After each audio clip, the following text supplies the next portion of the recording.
Hi, my name is Cheryl, and I am a very late diagnosed autistic woman who also happens to have ADHD.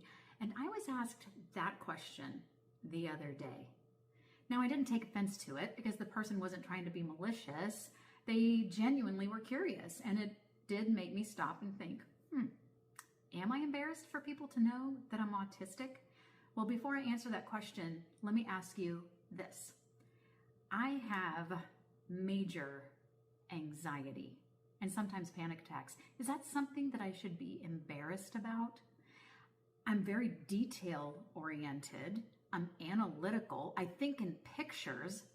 Should I be embarrassed about that? I prefer meeting one-on-one or in small groups of people that I know rather than large groups.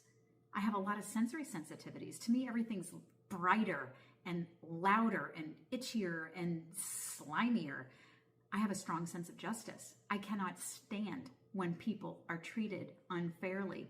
I misunderstand people regularly. I don't always get their facial expressions or their tone of voice, and jokes go over my head all the time because I am so literal.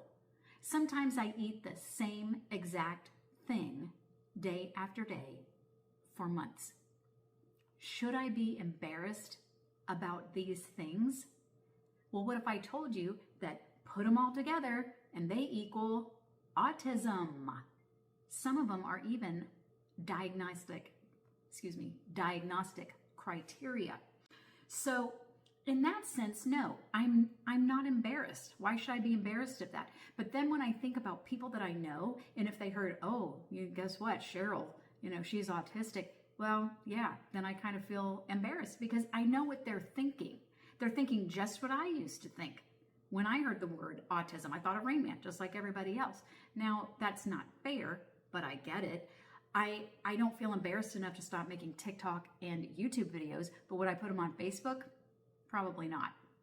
But that's why we have to spread awareness. We have to change people's perceptions of what autism really is. And the thing is that right now, at least, until I get the courage to go public, so to speak, most of the people that listen to my videos are autistic, and that's okay. Maybe that's okay because I see you and I hear you and I get you. There will be, however, a follow-up to this video in which I explain why I'm not embarrassed to be autistic and why I'm trying to gain the courage to come out. So I hope you'll catch that one. It'll be better than this one. I hope you all have a wonderful day and thank you for listening.